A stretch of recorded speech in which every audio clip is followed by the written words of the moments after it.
Ассалаумағалейкум жігіттер, қош келдіңдер бүгін біздің подкастқа. Бүгін бізде қонақта Намадс командасының қалай түсін таныстырайын?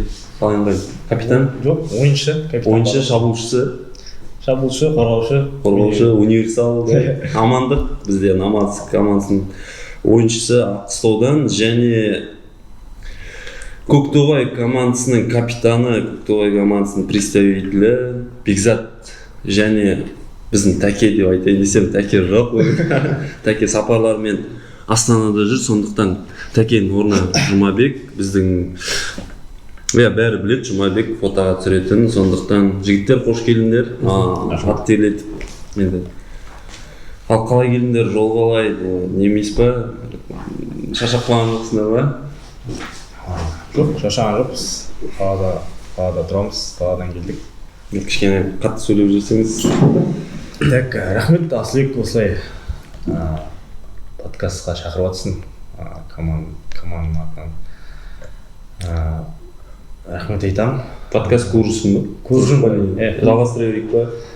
Жалғастыра беріңдер, жақсы. Көп нәрсе білуге болады. Біріншіден осы СМИ лиганы ұйымдастыратын ұйымшыларға сіздерге көп рахмет айтамыз. Өте жақсы бастама болғанда бұрыннан басталды ғой негізі бұл лига.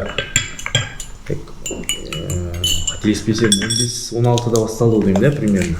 16-да басталды. Залдан басталды ғой. Ең бірінші залда есімде Барел дейтін команда ойнады. Ең бірінші ашылып жатқан кезде. Содан басталды ғой. Қазір жақсы дәрежеге жетті, жақсы жетістіктерге жетті деуге болады. Өте жоғарғы осындай сұхбаттармен жақсы жақсы дамып жатыр деп ойлаймын. Басқа не айтамын? Біздер жалпы осы жылы Намадс командасы, Ақтаудың командасы, Исатай ауданы, Ақтау селосы. Осы жылы бастап шығып жатырық. Жалпы бұрыннан ойнап жүрген балдарымыз, 3-ші лигада ойнадық, достар командасы болып. Сол балдарды жинап, арасына кішкене жастар жағын қосып, жаңадан бәрі ауылдың балдары ғой да? Бәрі ауылдың балдары. Тек 2 қақпашы, қаланкі. Қақпашы аттары кім еді? Мирас и Нұрсұлтан. Алдың турда Мирас болмаған сияқты да? Мирас болған алдында. Шаруалармен болмай алды. Ол легионер есептелмейді ғой да? Жоқ, осы турда тамаша бір жеңіске жеткен екен. Алғашқы Шықпай ғой. Көктоғай командасы мен Намадс командасы. Көктоғай енді 3 очко. Намадста да 3 очко. Сендер енді бізде СМИ лигада жалғыз 2 команда осы біздің районнан келетін болғасын, кішкене басын қосып, осы бізде районнан қалай ауылда футбол дамый ма, дамып жатыр ма, енді қаланың өзінде де қатты дамымайды ғой, енді өздерің білетіндей, ауылда енді оң жағында шығар. Соны бағанағыдай тренировка қайда жасап жатыр бұл балдар, қайдан ақша тауып жатыр, или ақша жоқ па, спонсор бар ма деген сияқты. Бекзат? Уалейкум ассалам, біріншіден Бекзат таза ауылдың баласы. Енді команда туралы кішкене айтып кетейін. Өзі Индер ауданы Көктоғай ауылдың командасы. Бұрынғы зеленый, өзіңде білесің. Мен де өзім Индердікімін, Жарсуат дейтін жерден ауылдаларға сәлем айтамын. Бекзат, сол команданың жалпы біздер ойнап жүрген жігіттер, негізі біз основной ауылда, бір ауылдың өзінің, ауылда жаңа футбол, бір ауылдар болады, енді футбол ойнайды основной, бір ауылдар болады, жаңағыда теннис ойнауы мүмкін, бір ауылдар баскетбол ойнауы мүмкін. Бізде ауылда основной волейбол. Көзді ашқаннан қолыңа доп береді, ұстайсың, жүресің болды. До конца ойнайсың, школдан бастап. Солай, сосын бір жарыс болды, қателеспесем қай жылы екен, сол СМИ-дің алдында Мұнайшыда қайырымдылық жарысы болды. Соның жігіттер болып жиналып, артық мен ойнап барайықшы осы ауылдың балдары. Ауылдың балдары тек. Біз заңгерім екен, біреу хабарласты. В общем, неде жіберді, группаға келдік. Ойнап қарайық, осыған футболды ойнап. Ойнадық, вроде нормально ойнаған сияқты болды, осын. Бұл кезде команда болып, районный жарыстарға барасың, бір шақырып болады. Турнир бірдеме, жаңағы осындай жарыстар болады. Осын 2019-да Инстаграм қарап отырып, ненің анонсын көрдім. Смилиган, иә. Сосын содан енді қарап, жаңағы тәкеңнің нөмірін алып сөйлесіп, сол кезде айтты, бір команда бар, мен жігіттерге хабарластым, осылай. Иә, шығып қараймыз ба, не істейміз? Неге шығып осындай, осындай болып жатыр. Иә, жігіттер давай біреулер болды, артқа тартқан болды. Оны болады ғой, болмаған нәрсе. Сөйтіп жайлап шықтық. Бірінші жылы бізде енді ауылда спонсор жоқ, бірақ сол жылы азғантау болса да көмектескен жігіттер болды ауылдың, өзіміздің жастар, құрдастар. Кәсіпкерлер емес, менің құрдастарым болды көмектескен, жаңағы 5-10 мың теңгеден болса да ақшасын беріп. Өзің қай жылысың? Мен 95 ауылда 90-аттармен, сол 90-шы жылғарда оқыдық ауылда. Сосын жаңағыдай тағы жігіттер болды, өзіміздің үлкен ағаларымыз. Шамалы әйтеуір ниет қой саған, артқа тартпау да. Алғаш қатысқан жылы біреулер болды жаңағы, не керек, доп қуып қашанғы жүресің, доп дөңгелек жеткізбейді деген сияқты. Сөйтіп шықты, ойнадық. Сезон ол жыл енді басында турларда жақсы бастадық, жеңіспен бастадық. Бірақ енді ол жыл не болып қалды ол бізде? Карантин болып қалды, ұзағынан болып қалды карантин. Карантин бәрімізге кедергі жасады, иә. Жігіттер кетіп қалды командада. Бізде ол кезде дайындау жоқ, тек ауылдан шамалы доп тебесің далада. Ауылда не бар ма? Бір футболға арналған бір газон, мектептің газоны или фок? Жоқ, ауылда ондай ештеңе жоқ. Бір мектепте салынды, кішкентай газон сияқты. Бірақ асты газон емес, не ғой, оның өзінде де мектептің жаңағыдай адамдармен айқайласып, шуласып, әрең деп көріп шығасың. Ондай былай не жоқ. Реконструкция жоқ. Реконструкция жоқ. Футболдан жоқ, волейболдан футболға ауысып кеткен қалай негізі? Қолмен ойнаушы, аяқпен. Біздер енді мектептің кезінде универсал болып қалдық қой жаңағыдай. Сені волейболға барады, гандболға барады, сені анда-мында тыға береді ғой. Бір адам ғой, айналдырған бір адамдар кете береді. Жарыс бар, кеттік дейді. Күреске де барып жүрдік. Білмесең де барасың, күреске білесің. Осындай екен ғой. Осындай екен ғой деп.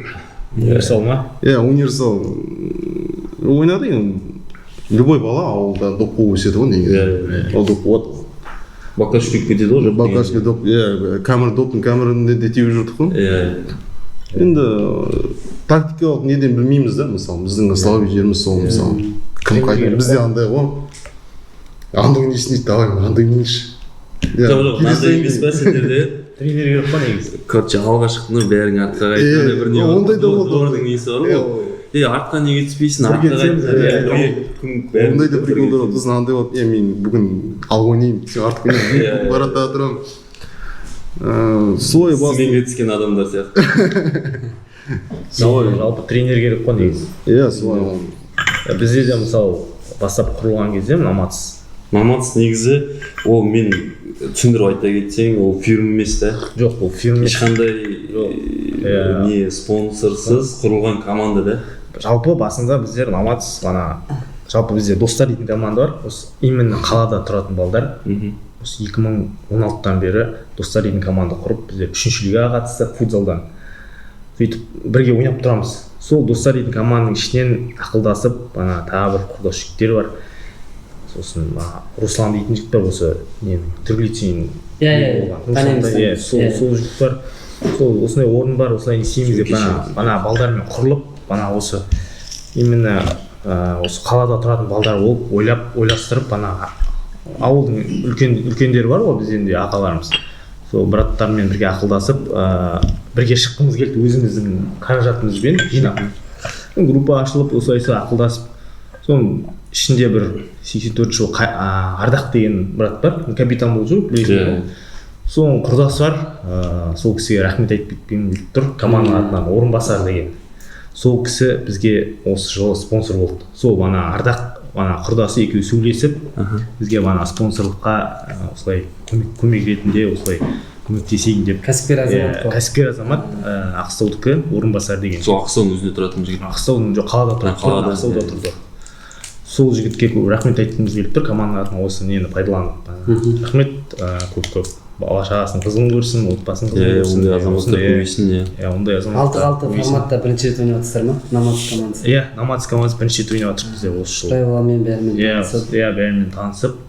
Сол жігіт бізге спонсор болып жақсы болып кетті, содан жаңа форма алдық. Ана енді кішкене әйтеуір жаңа форма. Әдемі форма, да? Ең әдемі форма десек болады. Мен өзім фотоға түсіремін ғой. Турцияға заказ беріп, соны әйтеуір атымызды жаздыртып, енді спонсор болған кішкене еркін болды ғой, әйтеуір форма алуға өзіміз әйтеуір не істеп жақсы болып кетті сол жағынан. Сол намаз деп қойған себебі ана не? Намаз деген көшпенділер деген ғой. Бізде ауылдан қалаға көшіп кеткен балдар деген сияқты етіп қойдық бәріміз. Сол бізде де мысалы тренировка ретінде айтайын, шын керек андай кәдімгідей регулярно мысалы апта сайын бір 2-3 күн тренировка жоқ. 4-ші күн сайын 2 сағат ойнап тұрамыз. Аптасына бір рет орын алып үлгердік, аптасына бір рет. Соның өзі жетіп жатыр. Бірақ соның өзіне де балдар кейде келеді, основной бір 5-6 бала бар, постоянно келіп жүретін, бірақ көбі келе алмай қалады. Түсінуге болады, жұмыстарымен, әркім өзінің жұмысы бар, семьясы бар, үлкен. Кейбірде бақтыға кетіп қалады, сондай жағдаймен келе алмай қалады. Сол жағы кішкене қиындау. Енді былай действительно Атырауда дейтін 6-6-ның стадионы жетпейді ғой. Біреу Реал Спорт, біреу Тони Кок қой. Екеуі дейтін компаниялардан босамайды действительно. Компания алып тастаған түнгі 11-де, 12-де бос болады. Даже біздер неде залда футбол ойнаймыз ғой, қазір залға дайындалып жүр. Біз так нешеде? Осы күнмен? Бізден кейін біреулер келеді, 12-де шығып отырамыз ғой. Бізден кейін. Шалқар командасы случайно. Білмеймін, жоқ. Басқа команда емес, енді былай ойнайтын жігіттер бір ауыл жігіттер болады ғой. Мысалы Теңдік, Томарлы сияқты. Футболист емес, залда көрмеген балдар, солар уже ойнап жатады. Былай уақыт жоқ, тығыз бәрі бір-бірінен уже десек қалған. Жаңа футбол туралы айтып жатсыңдар ғой, биыл Атырау футбол командасы Европа чемпиондар лигасында ойнады ғой, қарадыңыздар ма? Жалпы Атыраудың футбол деңгейі өсіп жатыр. Енді бұйырса есіме лиганың болашағы бар. Бұйырса осы келген бақыттарыңыздан таймаңыздар енді. Сол біздегі правила жөнінде мына игроктар бар ғой, жақсы танысса екен деп өздеріміз сол бақытты көбінесе айтамыз. Өйткені біздерге мына түсірілім кезінде, мысалы ойын кезінде эмоцияға көп беріледі ойыншылар. Сол жөнінде капитандар, мысалы сіздер капитансыздар, көп насихат айту керек та. Футболдағы біздегі мына есіме лиганың ең басты мақсаты құрмет бір-бірімізге деген. Сол құрметті өте қатты айтсаңыздар. Сол жөнінде жалпы оны түсінеміз. Күшті айттың жұма екен. рахмет. Бізде бар ғой, білесің ба? Судьялар қиынды деңіз. 4-ші тур бітті ма? 4-ші тур өтті. Әлі замен бар ғой, мынаяқтан шығып кетті. Ойнап жатқан кезде негізі білінбейді ғой. Особенно Көктөбе командасы. Мен соны түсінген жоқпын, неге мына жаққа болып кетті? Мен түсіндіріп берейін ба? Негізі оны олай қойған себебі сіздердегі замендегілер мына жақта қалып қояды ғой. Сіздер ауыспайсыздар ғой. Сол, мысалы сіздер мына жақта болып мына жаққа келсеңіздер, бір-біріңізге мешет етесіздер тағы да. Сосын мына жақтан мына жаққа өткеніңіздер бұлтысады. Сол үшін әдейі правила өте солай істеп қойды. Просто кейде андай конфликт болып қалмас үшін. Ойнап жүресің ғой. Ұмытып кетесің ғой ойнап жүрген кезде ұмытып кетесің. Біздерде судьялар қарайды негізі. Егер қатты бұзбай дұрысымен өтіп, бірақ орнымен дұрысымен бәрін істеп жатса, жол бермейді. Ескерту береді алдын ала. Сосын жаңағы ойынның алдында. Негізі осы сезонға жол беруді кешіктіру керек. Жоқ, былай негізі өздерің байқасаңдар, екі судьядан бөлек аншеден әкең жүреді. Ол мен төменде болғанда да жұма өзім постоянно команда жігіттер, мына жерден ауысыңдар. Бапшылар байқаса болды, сразу хоттан жолты береді. Өйткені олар неге ондай қылып істеп жатыр? Каждый команданы сондай футболдың несіне дамытып, сондай правиламен түсіндіртіп жатыр да. Кейде менде жігіттер айтады, мен былай ауыспайсың, ұмытып кеттім дейді. Жауапкершілік те өзі көрдің ба? Оның өзінде уже жауапкершілік ойындағы правила бойынша ойнайсыңдар сатып. Жаңағыдай щиток ұмытып кетсе де, соның өзінде главный ана жерден енді шықсаңдар да Батчоға көрмейтер шығып кеткен. Бізде Батчо дейтін қырағы қатты. Ол Астанада сует еткен. Қай судья сендер не ойлап? Батчоны танисың ғой да? Танимын Батчоны. Батчоның құлағы шыңылдап отқан бар осы жерде да жаттықанда. Білмеймін, бізде команданың атынан судьялар ондай қатты теңіз ештеңе жоқ. Тәртіпті балдар сияқты Көктөбе. Бізде көп жолтиды жоқ, өзіміз ойнаймыз ойнаймыз кетеміз сосын бізде андай жоқ қой бір команданың мысалы қарсылас команда бір тексеріп жатады ғой жаңағы легионер бар ма ішінде анау бар иә тазамыз дейсіз ғой вообще қарамаймыз қарамаймыз ғой вообще кіммен ойнайды динамо ма динамо дейтін намаз ба намаз оның ішінде кім ойнап жатыр легионер бар ма жоқ па алдыңғы үш тур кімнен жеңіп қалдыңдар осы алдыңғы турда намазда бір жеңіп команданы жеңді ғой атырау біліммен ависиден жеңіп қалдық атырау біліммен эвисиден да бірақ бір жеңіс бар найзан бір жеңіс бар иә найза неше өтті 3-2 болды 3-2 есебімен ұттыңыздар да сіздерде кімдерді гол біздер тим достан ең бірінші тим достан ұтылдық екінші динамодан ұтылдық үшінші қайсардан ұтылдық төртінші ұттық қой онда фаворит теңдос деп айта беріп еді да меніңше теңдос бар фаворит сосын қайсар динамо юнайтед те жақсы ғой алдында 1-2-3-те тұр ғой иә бір екі динамо осы неде кімнен ұтылды олар қайсардан ұтылды ғой қайсардан мен ойлаған жоқпын қайсардан ұтылып қалады деп динамо иә өте жақсы ойын болды мен ойындардың бәрін басындамын ғой өте тартысты ойын болды өте бір жоғары деңгей ойын болды осы неде біздің ойын соңғы болды қателеспесем иә сағат 2-де болды өзіміздің ойынға келді алдыңғы ойындар иә сосын қалғаннан вышканы ойнаған бізде вышкада сосын базис дейтін команда бар ғой базис дейтін енді кейде біздер отырамыз ғой базистің қасына соны жұмалар айтады жоғарыға деп енді ол әсет дейтін жігіт ол представитель капитан болып жүргенде бәріміз бір ауылдықпыз иә біздер әсет сол зеленитка иә басында біздер бәріміз бірге тренировка жасап жүрдік жаңағы базистің балдары бар ішінде берік дейтін бар сосын кейін әсетті өзіміз шығамыз деп осы менге шығайын деп отырдық өзіміз анау мынау деп сосын біздер өзіміз ауылдың балдарын жинап өзіміз шығып кеттік ол көбіне қалған балдан базис дейтіндер негізі компанияға сияқты ол әсетті өзін шақырып алып әсеттің өзінің жасайтын несі сияқты мекемесі сияқты кезінде бірге жиналып геодезияның айналасында биыл базистің составы жақсы не составы ойындары да жақсы иә базисте 2000 ақпан бар 2020-да мен ойнап кеттім 1-2 тур ойнаған сияқтымын базиске ма иә базиске сол берік шақырып иә берік енді ауылдың біздің ауылдың жігіті ғой брат болып кетті сол бәріміз бірге ойнап жүрдік оның ішінде нұртас дейтін де балдар болды деп қателеспесем нұртас дейтін болды ғой ненікі ма жұлдыз иә так басқа ауылдың айналасында сіздер осы не іздейсіздер ма ауылда спонсорлық болатын кәсіпкерлер болсын бір акиматқа кірмейтін барсыңдар да акимат енді негізі акимат абсолютно жоқ қой жоқ қой жалпы негізі көмектесу керек қой былай негізі көмектессе көмектесе алады заң бойынша ма жоқ көмектесу үшін сіздерде жақсы жарнама болу керек команда да жоқ ол негізі ол міндетті емес сияқты ғой бір бізде мысалы мақатта солай мысалы мақатта балалар ойнайды локомотив ненің атына ойнайды локомотив енді локомотив ол не емес па да иә ну железнодорожный иә сол сияқты бізде мақатта мысалы акиматтың атынан ауылда спорт туризм несі бар ғой любой ауылда спорттың несін дамытады бұқаралық спортты дамыту ма штат бар кәдімгі спорттың несін қарайтын любой ауылда бар спорт несін қарайтын жасөспірімдердің нелеріне айналысатын да иә мысалы бар ондайлар бар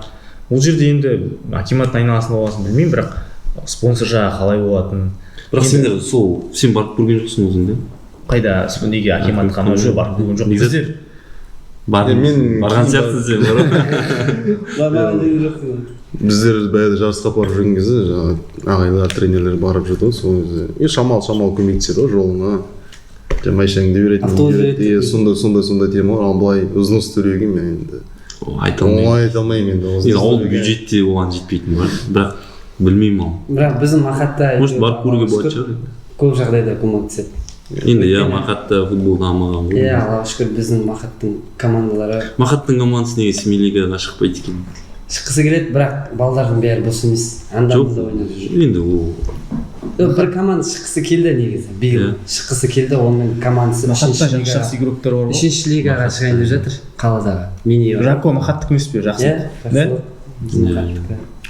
да сондай иә бізде мысалы сөйтіп көбейсе районның команда мүмкін мен шығарып қалармын келесі сезонда да шығар әрине берсін саған спонсор іздеп тағып жүресің жоқ мен спонсор спонсор табу действительно қиын асылбек айтайын деймін спонсор табу дейтін анда шығасың мында шығасың ананы сұрап қарайсың енді ана қалталы адамдар деген сияқты бар ғой бірақ действительно табу қиын қазір. Киімді өзіңді сұрап негізі емші болсаң бар ғой, емші болсаң өзіңнің командаңда балдардан да дұрыстап жинайтын болсаң, жинайтын балдар бар ғой. жинайтын балдар бар ғой. Жарты ақшасын жинаса да жарты ақшасын біздер ондай командалар какой-то сөз болып жүреді. Ондай командалар болды. Мысалы мен алдында да айтып кеттім, контейнер сияқты өздерің бана айттыңдар ғой, сондай командалар ол шығарады, бірақ бір сезонның командасы болып қалады, көрсетмей жақсы әрі кетсе 2 сезонның командасы болып қалады, одноразовый команда сияқты уже жаман көп болып қалады. Олар өзінің уже репутациясына бір жаман не келтіреді ғой. Бір сезон ойнайды, Ақкөл қайда қазір жоқ. Өздері шығарған балалар формасын бәрін алып, екінші сезонға уже несі жетпей қалады. Мотивациясы жоқ. Контейнер қайда? Контейнер первыйдан вышкаға шықты. Қазір олар да жоқ, көрдің бе? Ол уже Арлан сияқты. Екінші жылға тақалған кезде олар да шыға алмай қалды. Уже көрдің бе, спонсор уже де тұрақты спонсор болған жақсы. Тұрақты спонсор ретінде мына миллионер салаларды айтып жібереді. Өйткені оларда барлығы бар, тренировка бар. Кранның ансаратор деген жақсы бір шайдар деген. Сосын спонсор болғасын бар ғой, тек взнос емес, манағы и тренировкаңе, ана ауылдан келетін болса жолына. Жоқ дегенде айтайын, жоқ дегенде хотя бы осы взносыңды берсе. Взносын үшеуміз бір не болса, взносымызды берсе, сен өзің киетін киіміңді өзің ал, мен киетін өзім алайын, киімдеріңді деген футболкілер. Біз солай шықтық қой, біз намат солай шықтық. Ол кішкене ол да бір жеңілдік қой, каждый раз енді бір спонсорда да. Семей лигадағы бар ғой, басқа бір чемпионаттарда ойнап жүрсіздер ғой, рейтинг деген болады ғой, жалпы. Салыстыруға келе ма? Бізде формат қалай? Сосын мана условия жағы, су беру, камера, фото. Жалпы маған ұнайды Семей лиганың несі, баяғыдан ойнап жүрмін ғой енді, мана Барельде ойнадым, содан кейін Қазығұртта ойнадым екеуміз. Ол да Реал спортта болды, ол кезде де шай бересіздер, су бересіздер. Көрдім міне ол кезде. Есік алдында есік алдында кіріп келгенде су тұрады, 19 литрде су тұрады. Еще біз өзіміз баклажкамен су береміз ғой, біз организация. Баклажкамен берген білем, бірақ шай көрген жоқпын. Әлде Барельде ойнап жүргенде. Жоқ, сіз футзалда ойнап жүргенде әйтеуір шай беріп жүрді. Мүмкін біз, мүмкін бізде жиналыстар болып тұрады, өзіміз ойындардың алдында капитандарды жинаймыз мысалы. Капитандарды жинаған кезде біздер сол кезде осы жиналған капитандардан идея сұрап аламыз. Әрқайсысынан идея сұраймыз. Қалай, сол алған идея бойынша жұмыс жасаймыз. Семей лиганың сол форматы, мақсаты айтып тұр ғой, ұйымдастыру. Сол өзіміз ұйымдастырып жүргеннің барысында банағыдай тек қана футбол емес, әртүрлі саладан келген балдар тек қана футбол ойнамай бір-бірімен танысып, араласып, достасып, сол жерде футболда болған зат футболда қалады. Дұрыс. Сосын бана айтайын деген команда балдарын сұрап жатқан ғой енді. Бана мысалы қазір 10 команда ғой, 10 команда тек қана бір турда ойнаймыз болды ғой. Сол мысалы алға қарай андай қылмай ма, мысалы кубок па или бана плей-офф қылып. Ол мәселені алдында қозғады ғой, ол так біріншіден қаражатқа байланысты ғой. Мысалы қазір тәкең есептеп сендер біздің 9 турды есептегенде, ол 20 командаға бөлгенде осындай қаражат шығып тұр ғой енді. Оның ар жағын тәке енді ол жағын түсіндіріп айтады. Енді ақшаның бәрі бір кететін жеріне кетіп тұр, бір артық ақша қалмай тұр ғой. Ол егер мысалы банағыдай екінші кездесу ма, қалай дома гостях ойнасақ, басқа форматта болатын болса, енді ол жерде взнос көбейеді. Взнос көбейгесін бана спонсор жоқ командаларға тағы қиындау бар. Біздің еще Атырауда поле проблема бірінші очередь. Жаңа айтып кетті. Реал спорт бар, бірақ Реал спортта балалар, оларда балалар школасы өте жақсы. Тоныкөкте бар, қалай бұйырса, бірақ Тоныкөк жаңа форматта газон ауыстырғысы келіп тұр. Біздерде газон жағы кішкене көктемде новый газон болса да, көктемгі сезонда да. Әрине Тоныкөк. Просто балдар айтады да, жақсы дейді да, демалыс күні футболды күтіп жүреді ғой, қазір жақсы ғой енді спортпен бір-бірімізді көреміз. Мысалы біздің Алматыста андай да бір каждый жылды мысалы 88 мың, мен 88, 86, 84, 97, 2000 жылғы балдар да бар да, мысалы. Бүкіл не жиналған дейсің. Көріп, не обязательно футболға келіп, ойнап кетіп қой. Достасып, сол ойынға келіп, бір-бірімізді көріп, достық ретінде де әйтеуір суыт воскресенье футбол бар деп жүреміз. Көктөбе командасында мысалы мен көптеген игроктерді жақсы танимын, жақсы араласамын мысалы. Араласпайтын адам жоқ сияқты. Семей лигада маған көп сұрақ қоятындар өте көп, қанша аласың, қалай, неге, солай сұрақ қоятындар. Бұл неге келген себебім, мен өзімде Қыран командасында ойнадым ғой. Сол кезде ойнап жүрген кезде Тимур аға мен көрді солай. осылай сосын ұйымдастыру қабілетіңді байқаған болып тұр ғой кішкене тәкен. сондай сосын темаға солай айтып сосын келдім мен өзіме де қызық болды. Реал спорт ойнадың ба соны сен? Реал спортта ойнаған жоқпын, Реал спортта жұмыс жасадым. Реал спортта бір айдай уақыт жасадым, сосын карантин болды. Реал спорт бұрын қатысты ғой Семей лигаға да иә осыған дейін Реал спортта ойнадым, олар да жақсы ойнады. жақсы команда болды Реал спорт. Чемпион болды ма осы? бұрын Жоқ болмаған сияқты. бір сезонда бір чемпион болған сияқты. Бір рет болған сияқты. Өйткені біз солармен кездесіп, біз ол кезде первыйда болдық, олар вышкада, біздер первыйда болдық, олар вышканың чемпионы болды, как раз біз кездесіп қалдық. Сол кезде біз оларды ұтып алғанбыз бірақ. Өте жақсы Реал команда. спорттан болған сияқты сол. Иә. Сен өзің Асылбек негізі Қазығұртта ойнап жүріп қалай миллионға кетіп қалдың? Мен Қазығұртта ойнап, онымен ағаттым айқай шу болып. Мен кезінде баяғыда бір рет неге ойнап қалып Вышкеде Хапек дейтін команда. Соны білмеймін, дұрыс правиласын оқымай кіріп кеттім ғой, сен шақырдың. Ол кезде әбден 2-3 күн қалғанда ма шақырып. Одан бір сезон біткеннен кейін до конца ойнаған жоқпын, ана тәртіпке бағынып, в общем, командадан шығуға тура келді. Одан кейін Батыс командасы өзім ойнап жатқан команда. Ол шықты. Батыспен 2 сезон бірінші лиганың 2-ші орынмен шығып, бірінші лигада. Сол Вышкеге шықты. Күміс жүлдегер дейсіз. Күміс жүлдегер, иә. Ол бір лучший защитник атанды енді. Так содан былтыр енді бір тоже карантин бана біздің енді Ануар дейтін ағамыз бар. Брат енді біреуге аға, біреуге дос, еді жалғыз өзіне қиын болды, мен карантин, ол залға ойнағысы кетті, мен газонға тартамын, сөйтіп ол үшін приоритет залды қойды. Бірақ шығу несі бар ғой, енді шығатын ой бар. Содан мен енді команда іздеу керек болды, сол алдында миллионмен Астана алып келдім. Сосын ұсыныс түсті, оның алдында бір 4-5 команда ұсыныс түсті, енді ол не істеп айтатындай. Жүрегім миллионымды қалады. Мен бірдеңе күтіп жүрдім мен бірақ. Миллионға Астанаға сразу кеттің ба әлде бір сезон ойнадың? Жоқ, сразу кеттім. Сол сразу. ЛФ бітті, ЛФ деген сразу Астана. Сол миллионымнан Сергей Журавлев танитын бар. Танимын. Сол соқты, сосын Валя дейтін бар, Астанада ойнады, сол жазды. Валя молодец. Сразу ойнайын дедім, жақсы дедім, мысалы қалған командаларға ренжімеймін. Біздің Семей лиганың бір жақсы жері осындай таланттарды ашады да, мысалы мүмкіндіктерді ашады да. Сосын тек қана жаңағыдай осы ойнаған деңгейде қалып қоймай, мүмкіндігінше Астанаға, сондай жарыстарға жібереді жолдамалы. Бірінші, екінші орын алған команда. Оны көрдік, алдында жақсы ойнадыңдар. Осы сезон жақсы. Көбінесе ауылдан келген балаларға осы мүмкіндікті Легитимский лига деп атайды ғой. Семей не ашады дейді, Балионың болмады. Давай чемпион болатын бар онда. Баскетбол жайында. Былтыр енді карантин болып кетті, сол кезде карантиннен кейін нешеден кейін? Біраздан кейін басталды ғой? 3 тур өткеннен кейін карантин басталып кетті. 3 тур. Балдар жетпей қалып. Сосын қазір салада енді біреу танитын біреу Нұрмахан дейтін бала ойнап жүр ғой? Қайсет? Алғабастікі. Нұрмахан. Ол волейболист. Ол да волейболист, бәрі сол іздешорда бірге ойнадық.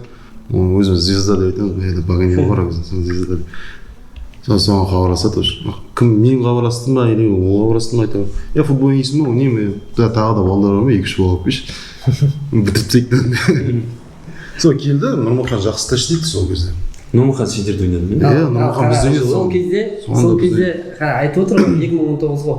Карантин басталатын уақыт, сол кезде айтып отыр ғой, Нұрмаханды бірінші рет ойынға шақырдым деп. Нұрмахан дей ма сонда? Нұрмахан бірінші рет келіп тұр. Саладан бұрын біз ойнадық. Жоқ, салада емес.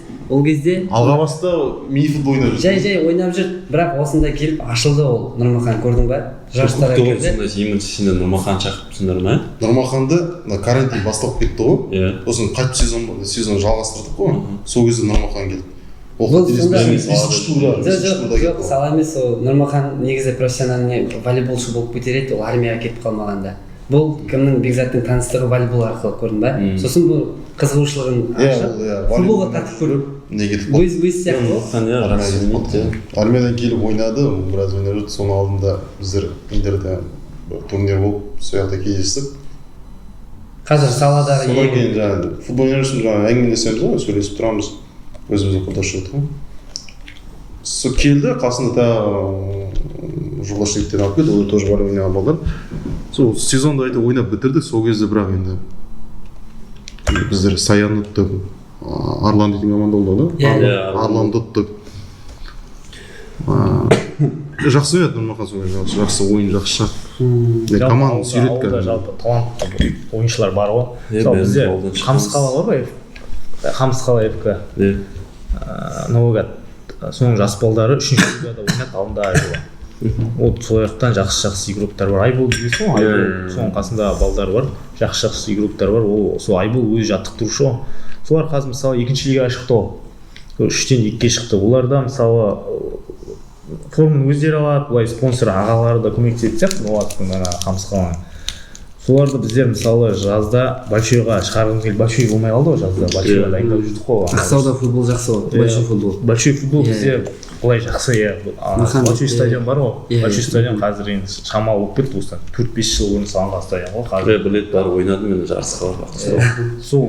Сол не бана Қамысқала мысалы Большойға мықты. Мен өзім қалада бана командалармен істеп сөйлесіп, Руслан екеуміз бана не істеп товарищ матч ойнап жүрдік.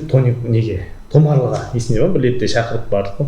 Ол Большойға жақсы да, олардың балдар дейтін не ма, жас балдар дейтін шайқап тұр. Оларда мысалы келіп тренировкасы келгісі келді, бірақ келе алмайды да, қалаға келу үшін қаражат қой, такси, мүмкіндік, бәрі келіп жату керек, көп ауылда, бірақ ол балдардың бәрі. Бірақ сол қалада шыққымыз келді, осы жылы жазда бізде не болайын деп жатты осы. Большой болады деп айтып жүрді. Томарлыда болады. Ол болмай қалды сол. Соған шыққымыз келді. Сонда Қамысқалада несін Новоградтың балдары мықты. Жақсы игроктар бар. Бізде ойнап жүр, біреу Бауыржан. Бес доппен Большойдың да ол. Біздің форматта бес допты ойналды. Ол 11 аған. Бомбардир қарадың ба кімге тұрған? Первыйда ма? Первыйда. Илдар емес па? Мұхит? Жоқ, кім бар ғой? Арман Көшербаев деген ойыншы бар. Ол жоқ. Шалун соңында еще қанша гол салып тастағанын білесің бе? Еще оның алдындағы ойында 2 гол салып. Ситида ма? Жоқ, Ситиде емес, Шалқардағы. Шалқар. Олда да сол Бомбардирский таласпайды, бірақ ол алдында неше тур травма болды ғой. Бір-екі тур болған сияқты ол. Басында 2 тур болған жоқ, соңғы 2 турда келді. Сонда Бомбардирге шығып кетті ме? 4-5 гол салып та жоқ, тек қана ол емес. Мұхит Қайсар командасында да жақсы бала кетті. Динамода біреу бар. Динамода бар. Вышкіде білесің ба кім екен? Вышкіде ма? Блинов? Блинов өте көп гол салып жүр сендердегі составта. Так, Вышкіде кімдер, қандай командалар шықсаңдар? Осы команда мықты, Салан айтатын бар. Салан мен Миллениум ғой. Мықтысы бар ғой. Дина өзінің командасын айтады. Динаға не болды? Дина жайында. Дина дейтін жаңа негізі адвокат сөйлемеймін десе. Жоқ, сөйлеймін ғой. Айтайын Дина жайында. Негізі командамыз ЛФ-ке дайындалып отыр бір жағынан. Мен жақын арада болатын еді. Соған байланысты біздер осы сезонға жақсы игроктар негізі алғанбыз. Бірақ көп уақыты да болып қалды, алдында әрекет тоқталып өтті ғой. Сол 6-6 неде кішкене дайындығымыз болмай қалды, шын айту керек. Әр не істеген сайын, бірақ әр жеңілген сайын сабақ алдық, одан біз істеген жоқпыз. Дина жалпы осы 1-2 жылдықта шыққан команда ғой негізі. Иә. Спонсоры мықты команда. Жоқ, 1-2 жылдық болғанда 2017-18 жылдар басталды. Қарызға ақша сұрап Дина командасынан. Жоқ, 2017-18 жылдары басталып, неден басталды жаңағы залдан. Иә. Сол саладан бастап, сол футболдан бастап ойнады ғой. Қандай жарыс бар, барлығына қатысады Дина. Алдында енді спонсор жағынан мықты болып отса, енді қатысқан жақсы ол балдардың алды. Сізге вратар континерде тұрды да былтыр. Қақпашы Еламан негізі жақсы былай тұрады. Жақсы ойыншы ғой. Ішіне 1-2 болады, оны көп тыйнады. Мысалы, спонсор демекші ана Ақстау өзінің сборный командасы бар ғой, 1-ші лигада. 3-ші лигадан бастап шыққан. Ол мысалы 1-ші лигаға дейін келді да, енді алдыңдағы жылда өзіміз 1-ші лигаға жинап шықтық қой ақшаны. Спонсор таламадық, осы жылда уже белгісі болып тұр да ол. Шығар шықпай, иә. Спонсор жоқ та, бірақ игроктар мықты. Ақстау сборный ғой. Мен былай айтайын. Бекзатқа айтайыншы, Бекзат сен өзің балдарыңнан футболға. Жоқ. Осы Семилигаға сен команда спонсор жоқ, өздерің шығып жатқан командасыңдар. Мысалы 250 мың даласындарда неше бал ойнайды, соған бөліп тастайсыңдар да? Иә, тепе-тең ғой. Тепе-тең бәріне. Мен артық не жоқ. Андай артық кемі жоқ. Форма дейтін алдыңғы сезонда форманы өзіміз алдық. Формында қазір новойдан келген балдар да сол форманы өздері сатып алып отыр. Форманы бәрі өздеріне. Бізде надпись бірінші очередьте айтпақшы. Номер кейбір ойыншы командалар бар. Алдыңғы жылы ойнаған Сұңқар деген команда. Сол сезон бойына сол ойнап шықты. айналып келем, мына алып келем, то нөмірін салмайды, то несін салмайды, артынан істеп. жоқ мен сұрайын деп Жолты едім карточка беріп. да сұрайын дегенім мысалы бана айтып отқан ғой бір сезонның командасы болып қалмасын деп айтып отқаның ғой сен Сіздерде қалай деп тұр ғой. мысалы осы сезон ақша шығарасың келесі сезон тағы ақша шығарасың одан да ол қалай жалғаса бере ме әлде бір күні өзің шаршайсың бір болады ғой бір шаршап кетесің андай мен де соны ойлап қойдым осы алдағы сезонда спонсор жаңағыдай табамыз деп спонсор болады жігіттер Жақсы игрокты шақырамыз сосын. жақсы игроктар да болады енді спонсор болса игрок та болады ойында болады осы жігіттер де ойнайды ғой енді Нұрмаханға айтпайсың қайтып кел деп. Нұрмахан қайда Нұрмахан салады деймін сол жақта болады өз ойыңша әрі мен осы берілмей алға жүре алға тренер енді қалай ойлайсың мысалы сен ауылдан келесің мысалы бекзат ауылдан келеді ауылға ешкім бармайды барғанның өзінде де зал газон жоқ деген сияқты осы орайда өз ойыңыз әлде ауылдан тренер бар ма мана айтып отқан бір командаға сөйтіп бір керек иә просто мен айтайын дегенім ойынның үстінде мысалы бәріміз келеміз ғой ана бәріміз ойнаймыз да ол жерде мысалы заменді ана жақта ойын кім шаршап жүр кім мысалы қате Мысалы көріп тұрады. Көрінуші тренер. а то сен өзің ойнап жүргенде сен игроктарыңды мысалы любой адам қалай не істеп жатыр білмейді сырттан қарап тұрады адам келеді мана кім айтып отқаны да сол ғой иә ол бір жағынан иә сөзің жаны бар екінші жағынан қарап мысалы сен тренер керек дейсің сен тренерді әкелесің шаршап жүргенін бәрін байқайтын ол жақсы бірақ сен тренировкада жасамаған нәрсені сен мына ойында жасай алмайсың ғой бір жағынан ол иә сосын ол кім шаршап кім не істейтін ол тренерсіз де бір үлкен ағаларың болса әкелсең Иә, былай ғой командада кімнің сөзі қатты өтеді негізі. Кім авторитет кім көп ақша сол шығарады негізі аға браттарының айтқаны бізде үлкен браттар бар ғой иә солардың айтқаны мысалы жасап шығарады солардың айтқанымен солардың бір адам бірақ иә ол мысалы енді біз профессиональный командалар болмағаннан кейін бағанағы енді кішкене оған да түсіністікпен қарау керек та сен егер тренировкада терлеп еңбек етпегеннен кейін бағанағыдай сен бағана өзің айтып отырсың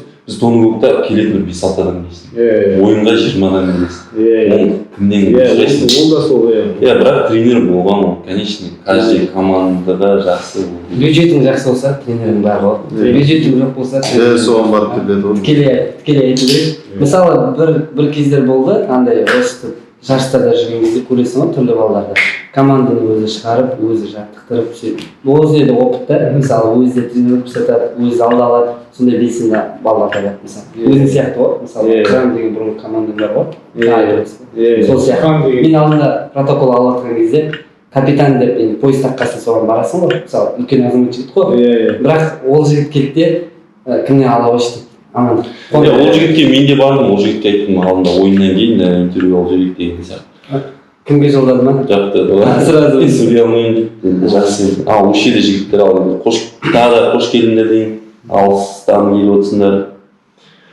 так сәлем айтып жолдайтындарың болса айтып жіберіңдер бізде уақыт тығыз біз дейтін осы санжак ресторан демеушілік етіп жатқанына көп рахмет айтамыз осыны денисбиге әсіресе тәкең жоқ тәкең жұмысын жұмабек тамаша атқарды деген ойдамын тәке көріп отырса лайк басып комментарий жазып жіберер астына жақсы несін білдіріп жіберер ал енді қазір жолда жүрсіңдер ма әлде қалада қаласың қалада қаламыз жүректері ауыл деп соққанмен қаланың жігіттері ана не бар ғой ауылдан адам көшкенмен қалай адамнан ауыл көшпейді иә алдағы жігіттер осыны аяқтап жүрейік сәлем айт бір көкейде жүрген ойларыңыз болса жеткізуге мүмкіндік бар айта береді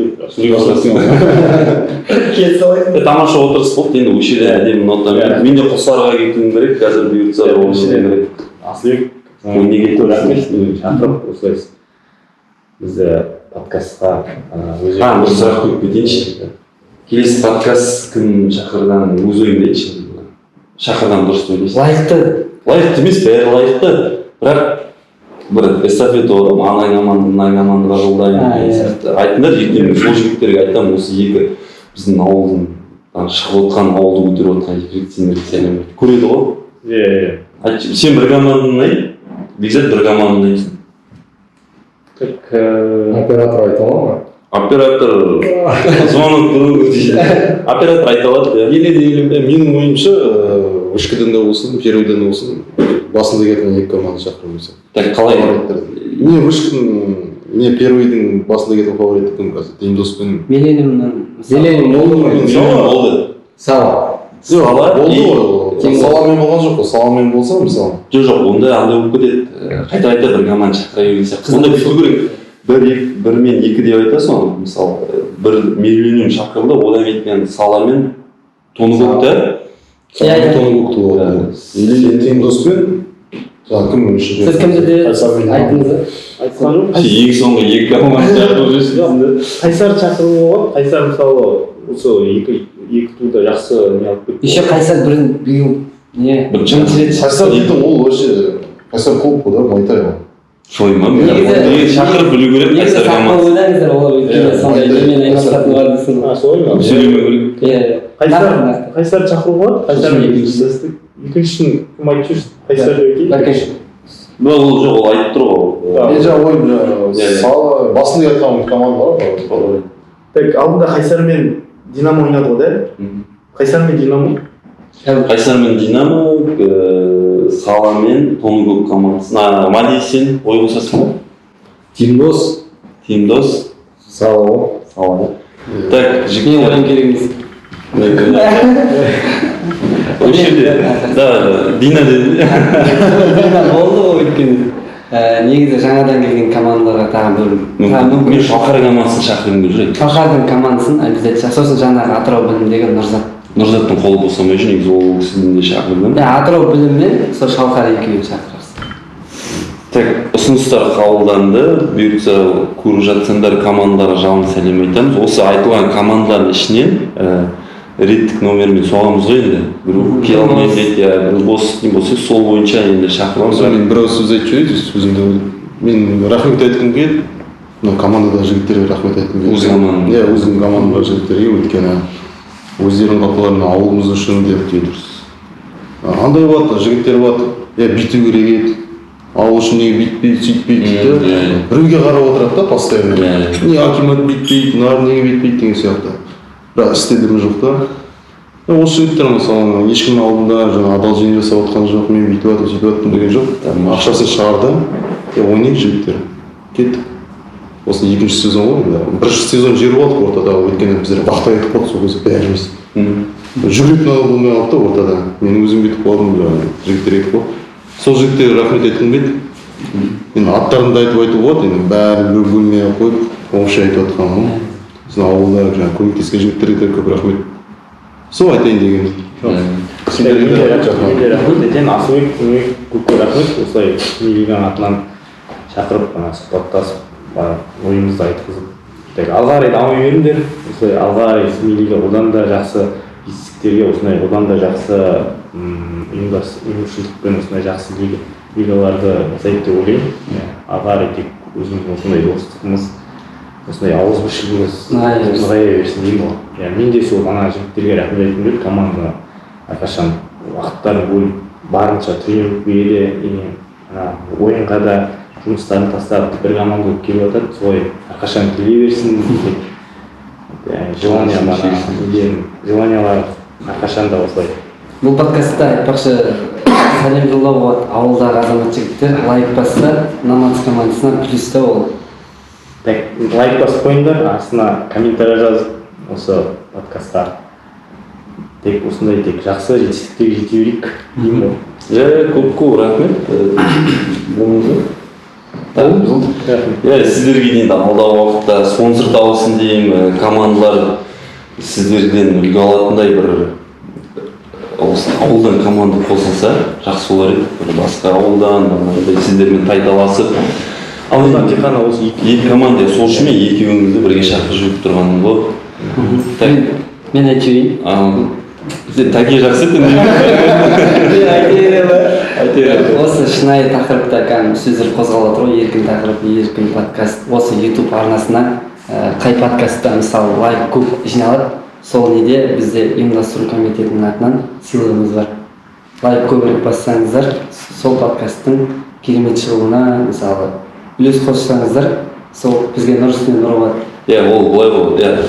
Алдыңғы түсірілген подкаст бар және осыдан кейін түсетін подкасттың екі қонағына сол подкастта қай подкаст көп лайк жиналады, яғни сол екі қонаққа біздің тур сезон біткеннен награждениенің арасында қалай көрермен көзайымы дейтін болады. Көрермен көзайымы деген бұл екі қонағымызға сыйлығымыз бар. Сондықтан лайк бас, подкасттың астына комментарий жазып, өздеріңіз ойларыңызды бөлісіп отырсаңыздар көп нұр үстіне нұр. Сосын біздің инстаграм каналға жазылып, оған да лайк басып, керемет суреттердің астына комментарий жазып. Жұмабекке лайк басып, подписка жасасаң, соны айта алмай отырсың. Осымен біздің уақыт тамам. Санжак ресторанына көп рахмет айтамыз. Тамаша отырыс болды. Өзі жастар болып отқасын әңгімемізді үйлесіп жатқан сияқты. Сондықтан жігіттер көп рахмет. Аман есен.